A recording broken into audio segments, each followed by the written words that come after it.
aqui no programa Yali Dantas, hoje exclusivo, entrevistando o governador do estado, Marcos Rocha.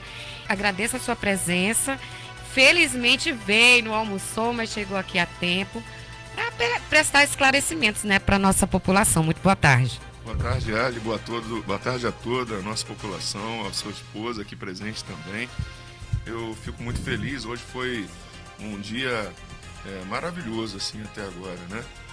Um dia onde a gente traçou vários alinhamentos com os prefeitos, tratando sobre saúde e outros assuntos, né? Que eles trouxeram também.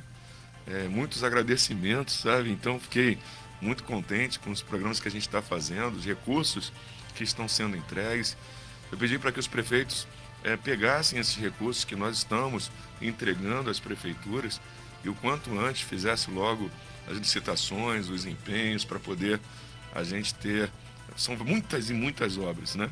Além das obras que o próprio governo do estado está fazendo. Governador, o senhor tratou principalmente na questão da saúde, desse vírus que a gente está enfrentando. Sim. Como é que foi o resultado desse encontro? A maioria dos prefeitos esteve presente? Sim, lá no Palácio? 35 prefeitos presentes, né? Alguns que não puderam ir mandaram mensagem explicando, alguns que não estavam no estado, outros que estavam preocupados com outras questões, né? Mas mandaram mensagem dizendo que não poderiam estar presentes, mas que estavam ali, se considerasse ali. E a gente tratou, sim, sobre saúde. Eu estou bastante preocupado com o aumento dos casos de Covid, da influenza também, que está agora mais controlada, mas a gente fica preocupado, vírus mutante, né? Esses vírus vão mudando o tempo inteiro, então eu tomei algumas decisões que foi a gente aumentar, né, o número de drive-thrus.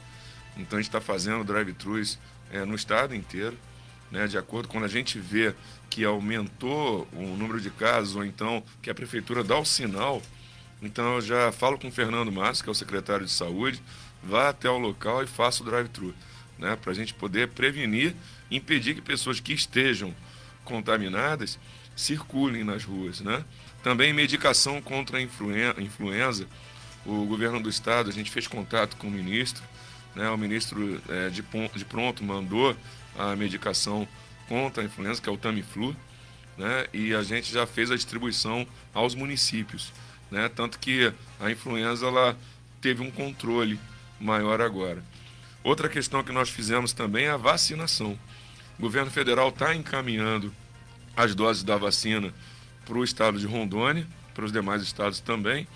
Então, o que a gente faz? A gente já disponibiliza, já repassa automaticamente aos municípios para que eles possam fazer a aplicação naquelas pessoas que querem, né, ser vacinadas, que é a maioria da população do estado de Rondônia, né, pelos cálculos que a gente fez, deseja a vacina. Então, a gente faz isso. Eu sou contra, repito, a obrigação, né, você ter um passaporte vacinal, porque legalmente eu não posso obrigar ninguém, né, a utilizar algum medicamento, injetar esse medicamento, né? É a vida dela, né?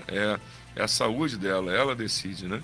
Então eu não posso fazer isso, sou contra, né, o governo determinar algo nesse sentido. Mas eu não sou contra a vacinação. Tanto né? que o estado todo está aí, com toda a campanha. Exatamente. A vacinação, o estado de Rondônia tem 90% da população vacinável, né, com a primeira dose. Tem aqui, obrigado. Com a primeira dose. O estado de Rondônia, com a segunda dose, 70%, já aumentou até um pouquinho, né, esse dado. E 20% com a terceira dose, né, da vacinação. O João Paulo é um centro ali que tem o atendimento, só que vem o interior, muita gente do interior, até por conta do vício, vem para o João Paulo II. Me parece que agora temos uma solução definitiva para dizer assim, vou tirar gente do corredor, vou tirar gente e é real. A definitiva. Ali não adianta, não adianta reformar, não adianta, porque é uma obra já antiga, né? É uma obra antiga. Que já está ultrapassada, né? Já está ultrapassada, eu já levei... Mas sofreu-se muito com a área burocrática para chegar no pé em que chegou a questão do João Paulo para a construção do novo hospital, não é isso? Exatamente. O que a gente fez? Então eu comprei o Regina Passe, que agora é o hospital de campanha, né, que a gente chama. Né? O hospital de campanha hoje está completinho ali, dá para atender, tem 140 leitos. E o João Paulo? 140 leitos. Então a gente já comprou um João Paulo. Né? Se a gente for analisar, já compramos João Paulo. Mas o que a gente quer fazer? O que a gente queria fazer? A gente queria, outros governos tentaram, né? E eu precisava ter um hospital, nós de Rondônia, nós rondonienses, nós precisamos de um hospital novo que substitua o João Paulo. Aí eu fiz a análise junto com a nossa equipe, né? Nós sentamos, vamos lá, botei no planejamento estratégico isso e perguntei as formas, né, da gente contratar. Né? E eu também sou administrador, né? Então, o que a gente fez? Vamos fazer licitação tradicional. Peraí, a licitação tradicional, a gente acha que ela vai ficar pronta em um ano, né? Vamos botar aqui 6 meses. O papel é uma coisa. E aí a gente tentou de outra forma. Esse estudo que nós fizemos. PPP, parceria público-privada. Parceria público-privada é bacana. Só que tem um problema. O Estado ele teria que ter milhões de reais guardados como fundo garantidor para construir o hospital. Então o Estado ficaria com menos recursos para poder fazer aplicação em benfeitorias. A outra forma é o BTS, falando bem simples, construir para servir. Você constrói algo que vai servir imediatamente. Aí a gente olha. Aqui no estado, nós temos o fórum, foi construído em 1 ano e meio, né? E está funcionando ali o fórum. Então eu pensava, poxa, e se nós tivermos esse hospital construído assim? Vamos ver legalidade. Talvez não precise nem fazer tanta burocracia. Não, vamos usar tudo o que é necessário para a gente poder ter certeza que esse modelo da gente construir vai poder ser utilizado depois por outros governos também, que já vai servir de base, né, para que não se perca tempo. Então esse foi o objetivo. Eu sempre penso no hoje, né, e penso em como os outros vão conseguir trabalhar depois de mim. Deixar encaminhado, né? Deixar encaminhado. Fizemos o estudo, tudo direitinho, aí a gente pensou, para ficar mais transparente, vamos fazer lá na Bolsa de Valores de São Paulo, né? Vamos fazer por lá.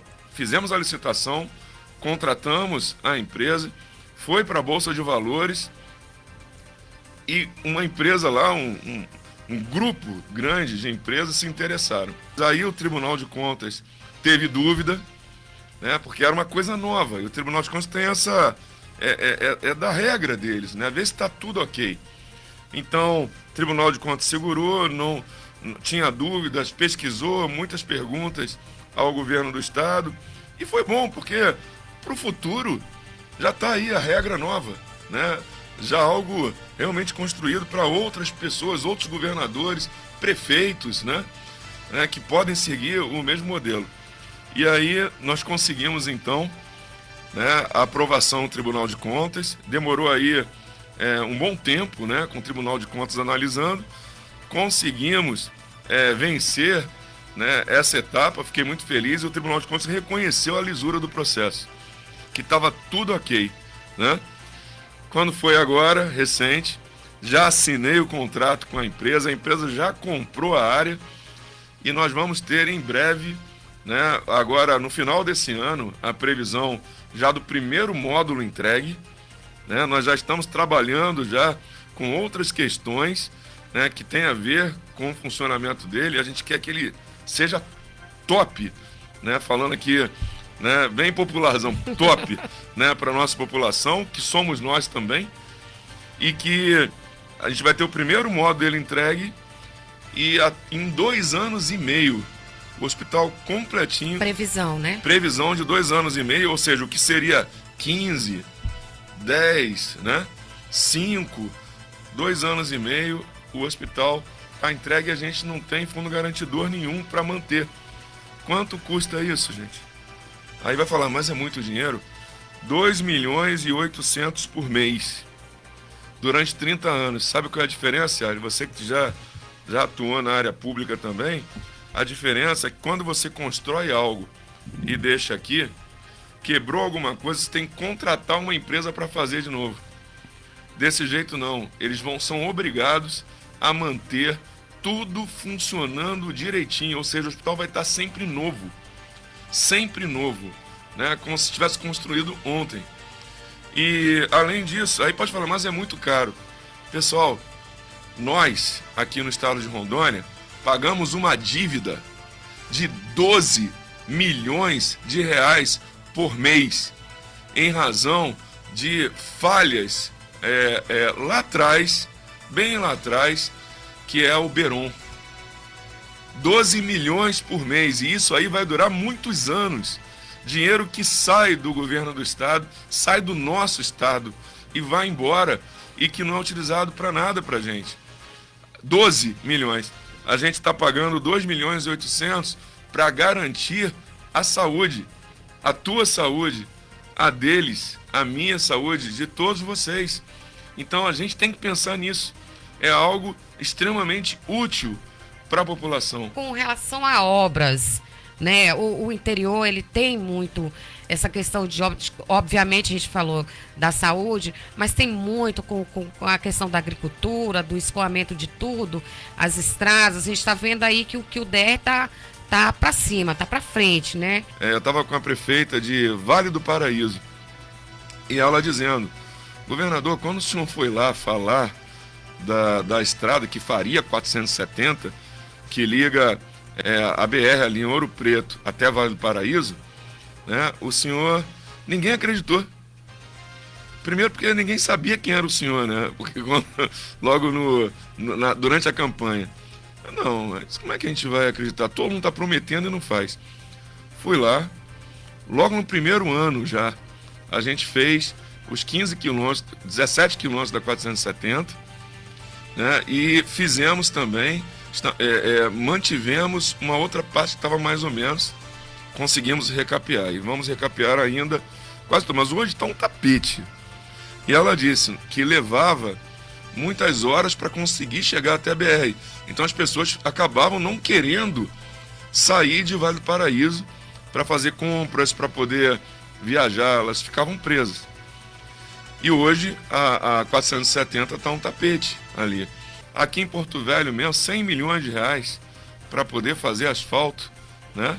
Então eu quero união de esforços para defender a população.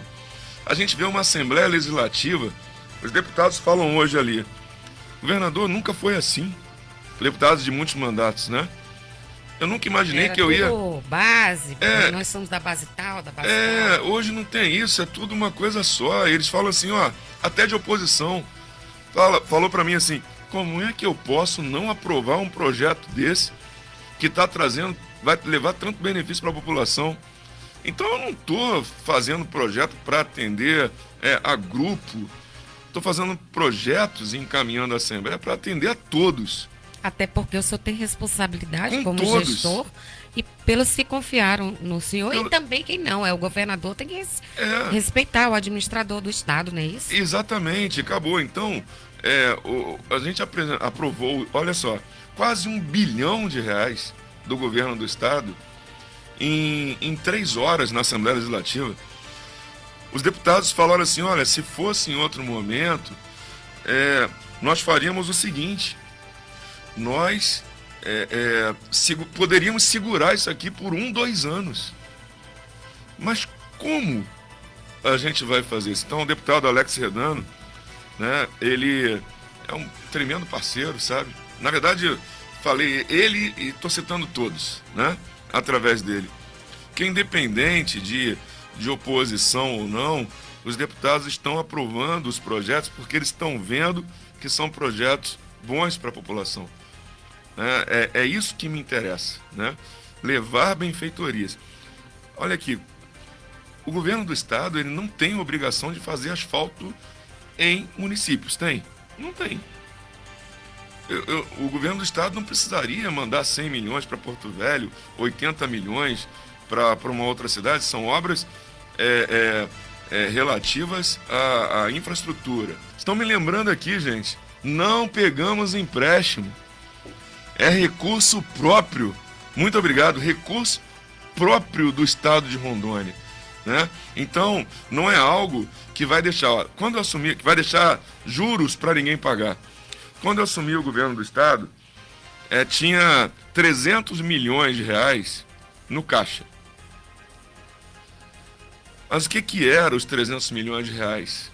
Os 300 milhões de reais era do PIDIZE, um empréstimo. Se eu usasse aquele recurso, nós já estaríamos pagando juros agora.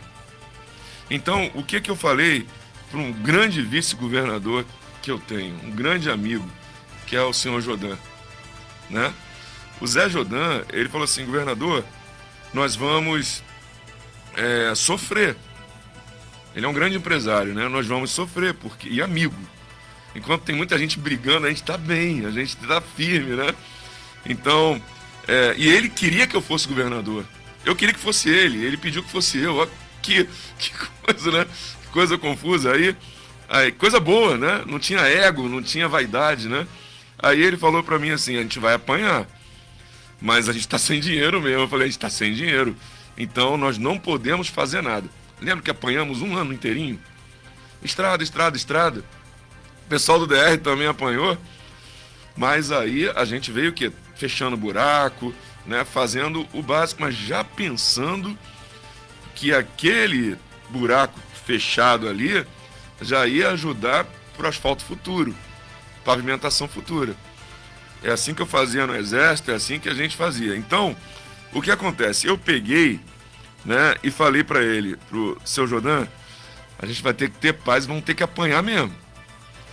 Mas eu não vou pegar empréstimo não, isso tá certo. Vambora? Vambora. A gente segurou a onda.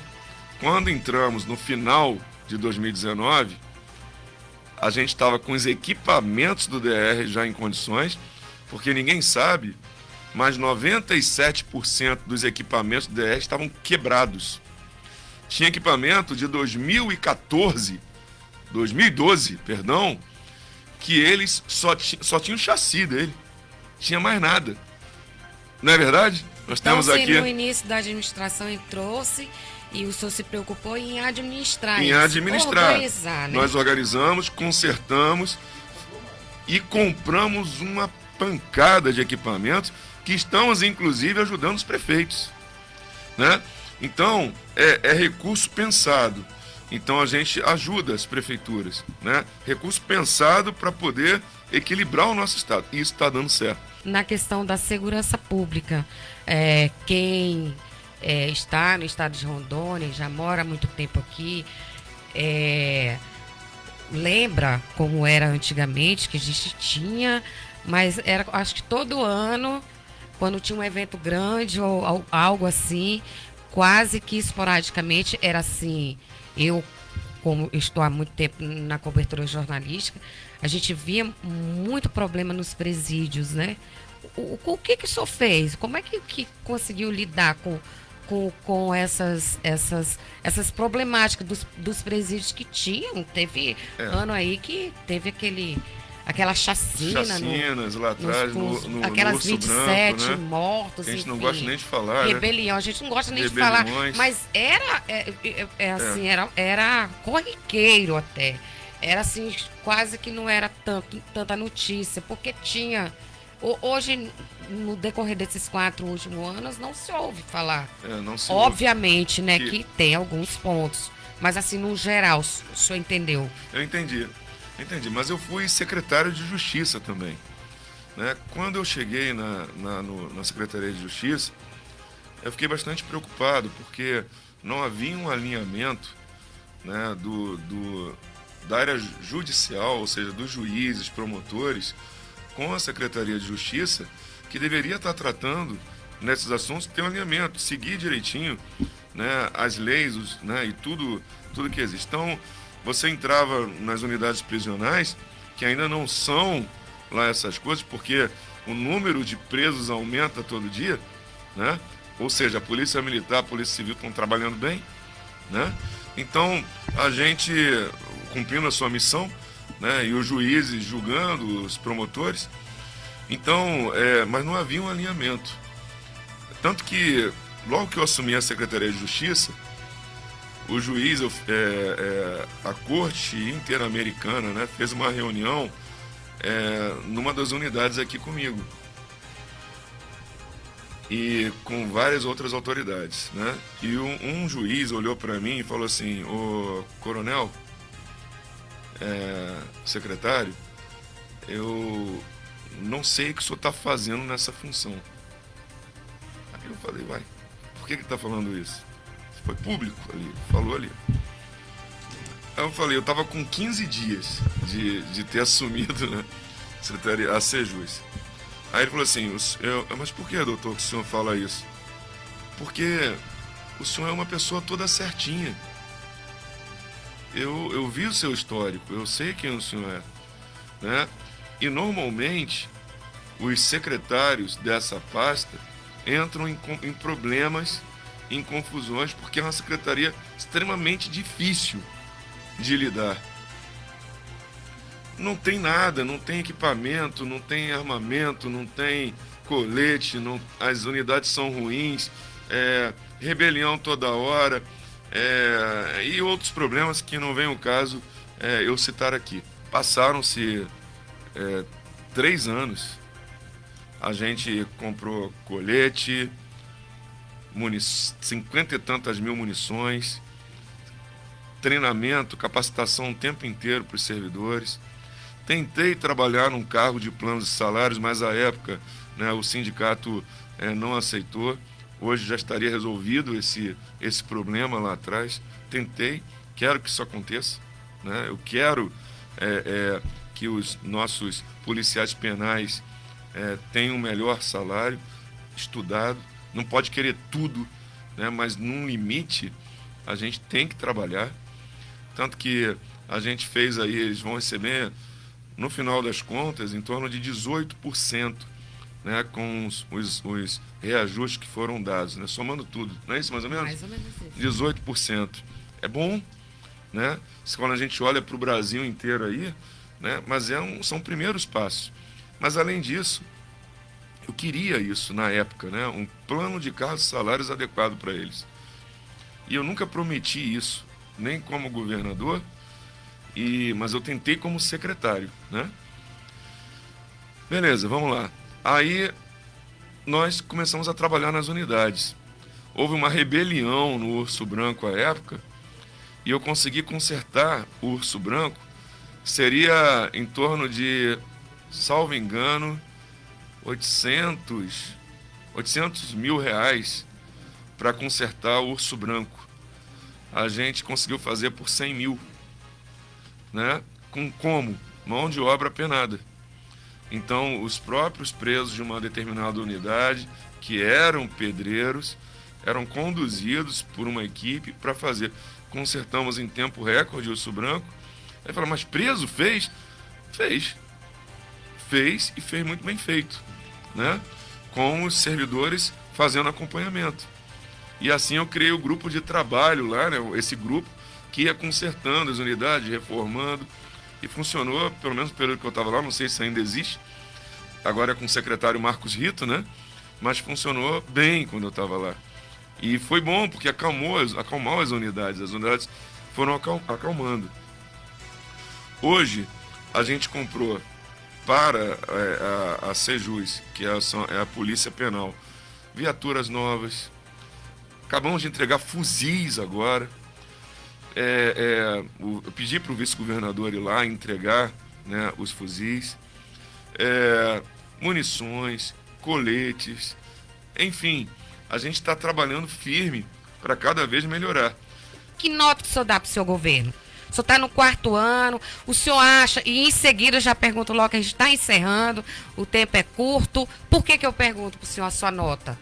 Porque eu, por exemplo, nas coisas que procuro fazer e bem feito, eu me dou uma nota e procuro melhorar. Eu acho que qualquer ser humano tem isso na cabeça, da gente poder sempre se melhorar. O senhor acha que a sua administração precisa melhorar. Aliás, o senhor é pré-candidato ao governo do estado? Ou já finaliza aqui nos 4 anos? Nota e se é pré-candidato. E ali, eu vejo assim, que pergunta difícil. eu digo assim, eu nunca pensei em ser candidato a nada. Mas é difícil você falar, né, quando você vai dar nota para você mesmo. Na palavra de Deus fala assim, convém que outro fale de mim, não eu de mim mesmo, né? Então não pergunte para mim. Não convém. Ô, Rosângela. Rosângela. Não convém que eu fale de mim, né? Que eu diga. É bom que outros falem, né? Então eu estou fazendo todo o possível para fazer o melhor. Ó, o estado de Rondônia não tem escândalo. Tem escândalo? Não. Não tem. Tentaram até implantar alguma coisa, viu que não tinha nada a ver. Nós éramos, né, pautas nacionais. Não é verdade? Antigamente era, não era? Antigamente éramos. Chamavam o nosso estado de um nome que eu não quero repetir aqui, né? Porque eu não quero repetir, para não levantar de novo aquilo que era. Nosso estado é abençoado por Deus, tá? É isso que a gente tem que lembrar. E todos os dias eu peço a Deus, Yali, que Deus me abençoe para abençoar. Tudo que eu quero na minha vida é fazer o bem. Então, quando alguém tenta fazer o mal para mim, sinceramente, eu não guardo rancor. Eu vejo agora, mesmo na polícia militar, 25% de aumento salarial, muitas viaturas, armamentos, munições, né? Benfeitorias as mais variadas. Nós temos um comandante fantástico agora, comandante Padilha, muito bom oficial, né? O subcomandante Ayrton, trabalhando firmes ali, completando e dando continuidade às missões. A gente viaja aí pelo interior, vê polícia maravilhosa, mas sempre vai ter alguém. Fizemos agora o plano de, até esqueci o nome, o sistema de proteção, né, social, né? Aí a gente deu, por exemplo, aí tinha que ter um cuidado, porque a gente tem paridade entre legalidade, né? Então, pensionistas, pessoal da reserva e quem está na ativa tem que ter o mesmo salário nos mesmos postos, né? Nos postos. Mas sempre vai ter alguém que vai reclamar, né? Mas na verdade, com intenções às vezes políticas, né? Mas são poucos. Isso está no sistema penal, no sistema policial. Eu vejo a Polícia Civil, eu vou ser sincero, eu amo a Polícia Militar e eu estou olhando a Polícia Civil, como eles trabalham, sabe? E trabalho bonito. Delegados e agentes também, que às vezes você fica preso no seu mundo e não consegue ver o outro. E agora, como governador, estou vendo a capacidade de trabalho. Fiz muitos amigos. Polícia Civil, Corpo de Bombeiros, comandante fantástico que a gente tem, Coronel Nivaldo, sabe? Então, você falou agora ainda agora, você colocou pessoas competentes em todas as áreas e não mexe. Então, eu estou avaliando os secretários. Eu consigo avaliar os secretários. Estou feliz com o trabalho deles. Muito feliz. Eu não consigo falar de mim, mas eu consigo ver o trabalho dos secretários todos. O secretário Júnior da Casa Civil apanhou pra caramba, né? E eu falei, eu sei quem você é e sei da tua capacidade. Estava emocionado ainda agora ali, falando isso. Esse aí é falando isso o homem de ferro do governo, que coitado. Peia que ele pega. Muito. Falando isso para os prefeitos elogiando ele também. Mas eu não quero que o senhor esqueça de falar do prato fácil. Vamos lá. A SEAS, por exemplo, que é a Secretaria de Assistência e de Desenvolvimento Social. O senhor sabe por que o meu questionamento? Porque, assim, eu gosto da área social, assim, dessa área beneficente. E apesar do que a primeira-dama, ela está me devendo uma visita aqui, a gente vê assim que ela não é muito dada, assim, tá explicando, tá dando entrevista, assim, é o jeito dela, né? Mas esse projeto, inclusive, eu tenho parentes que fazem parte são famílias que não têm condições, que tem tudo certinho dentro das exigências do programa, incluindo até as questões do governo federal, e ele vem assim, e me parece que vai ser estendido, né? Vai. Ao preço de R$2, eu sei qual, eu já vi a alimentação, ela é muito boa. E o senhor também descentralizou, né? Fica na leste, fica aqui na sul, fica ali no centro. Muitas famílias, exatamente, perdão, descentralizou. Elas estão fazendo parte desse programa e estão gostando, até por conta da questão da pandemia, de muita gente pode ter ficado desempregado, porque tem gente que saía para trabalhar, enfim. Parabéns pelo projeto e como é que está esse entendimento na área social através da primeira-dama, Luana? A Luana, eu chego para ela e falo assim, Luana, vai lá e faz, por favor, reativa o restaurante popular, que estava com problema lá na Zona Leste, foi construído, mas... eu lembro, ali perto do próximo DP tinha Isso. Aí do oitavo DP. Do oitavo. Tava faltando, foi feito o restaurante, mas todo o esgoto ia para um rio, Igarapé, não tinha uma infraestrutura legal. Tava a obra pronta, mas não tinha como funcionar. Então tinha uma ação, foi assim que a gente assumiu, tinha uma ação, né, contra, para consertar, processo licitatório complicado. E aí eu falei para a Luana, a gente tem que reativar o restaurante popular. Ela sorriu para mim e falou assim, eu posso dar uma contraproposta? Eu estou fazendo um estudo para a gente, ao invés de só consertar, só ativar o restaurante popular, a gente conseguir credenciar restaurantes que queiram. Aí eu olhei para ela, me explica, né? Projeto que ela ainda criou. gira a economia ajudando. Exatamente. Os restaurantes, os funcionários dos restaurantes, as famílias que são beneficiadas, é todo um ciclo, né? Aí a Luana Rocha olhou para mim e falou assim, posso? Aí eu, explique para mim o que você quer fazer. Aí ela deu a ideia, né? Olha, a gente pode credenciar, vamos ver se tem restaurantes interessados para poder oferecer para essas pessoas que são carentes. Porque o restaurante popular, ele fica só na Zona Leste. Mas, Marcos, se a gente conseguir credenciar em uns 6, 7 restaurantes, que era o objetivo, ficaram 5, né? Que atendeu todas as regras, a gente vai poder atender em várias áreas da capital. Eu falei, rapaz, essa ideia é muito boa, né? Então, continua o estudo. Eles estudaram, fizeram todo o projeto, deu certo. Nós temos 5 restaurantes atendendo. Agradeço a Luana Rocha a ideia que ela teve junto com a equipe, que maravilhosa da SES que ela tem. E aí a gente conseguiu credenciar os 5 restaurantes, Zona Sul, Zona Leste, centro da cidade. Sim. E o que eu fiquei feliz é que uma vez eu fui em um deles, né? E eles atendem, não é só essa objetivo, atende a toda a população. Então, você vai comer num restaurante X, por exemplo, custa R$30. Mas a pessoa cadastrada lá no CAD Único e que se inscreveu, ela vai se alimentar por R$2. Lembra daqueles casos pela SES que crianças nasciam e não tinham a primeira roupinha? O kit grávida. Exatamente. A gente criou o Mamãe Cheguei.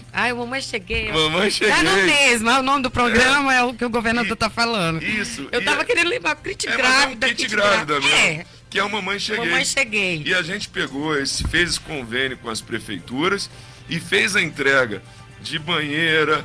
Quando a mamãe ali não tinha, lembra que os médicos tinham que se juntar? Sim. A gente foi e entregou. E a Luana Rocha, toda vez que ela vai fazer, por exemplo, uma entrega, um convênio, ou tem ali as mamães que estão grávidas, ela chega para a mamãe, eu fico observando, né? Ela faz uma oração e aí ela fala assim, olha, cuida direitinho do teu filho, tem o programa Criança Feliz Mais do governo do estado, que também foi criado pelo governo do estado através da SES, que é aquelas crianças que nasceram e receberam ali o Mamãe Cheguei, o kit, né? A primeira vestimenta, o governo federal tem o Criança Feliz Mais, que agora é Melhor Infância. E o nosso programa aqui é Melhor Infância Mais, né? Então, o que acontece? Ela recebe assistência financeira, porque o programa do governo federal não tinha, as pessoas às vezes não iam, não tinha atratividade. A pessoa precisa trabalhar. Então a gente criou ali, botou R$100. Quando a gente botou os R$100 no Criança Feliz Mais do governo do estado e juntou com o governo federal, as pessoas passaram aí, e aí tem toda uma equipe que dá assistência às crianças. Entendeu?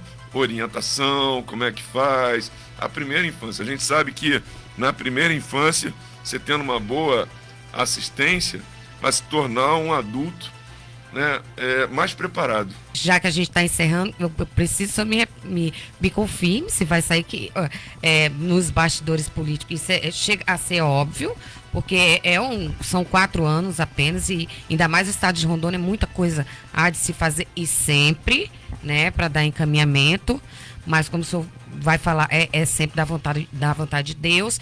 E com relação à questão do Bolsonaro, o senhor vai receber o apoio dele, não vai? Vai ser outra pessoa que quer ser candidato?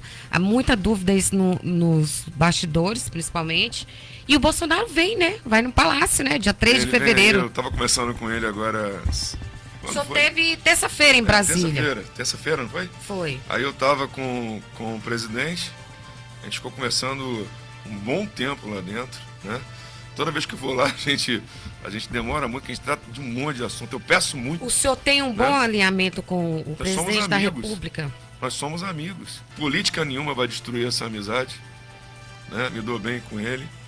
Então, o que eu quero dizer para você, Yara, e para todos que me escutam, é que nós estamos muito bem enquanto pessoas, enquanto políticos. Ele parabenizou, ele falou isso publicamente, né? O governador que tem um posicionamento, né, bacana. Ele disse isso, ele fala isso aí, o Marcos Rocha. Você já ouviu? Ele fala, se eu serei candidato ou não, sabe por que eu sempre falo que só depende de Deus? Porque eu não seria candidato a nada em 2018. E de uma hora para outra virou. Se o Senhor achar que sim, vai tudo contribuir para isso. Se ele achar que não, vai tudo contribuir para que não, né? Aí vamos lá. E se não for candidato e nem for reeleito, eu estou feliz pelo que eu estou fazendo, né? E me dedicando. Sem falar mal de ninguém, sem destruir ninguém, entro com processo sim quando eu vejo absurdos.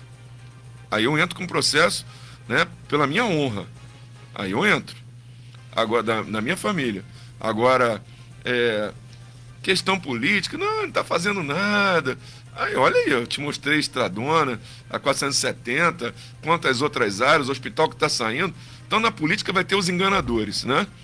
Mas tem as pessoas de bem também, que querem desenvolver.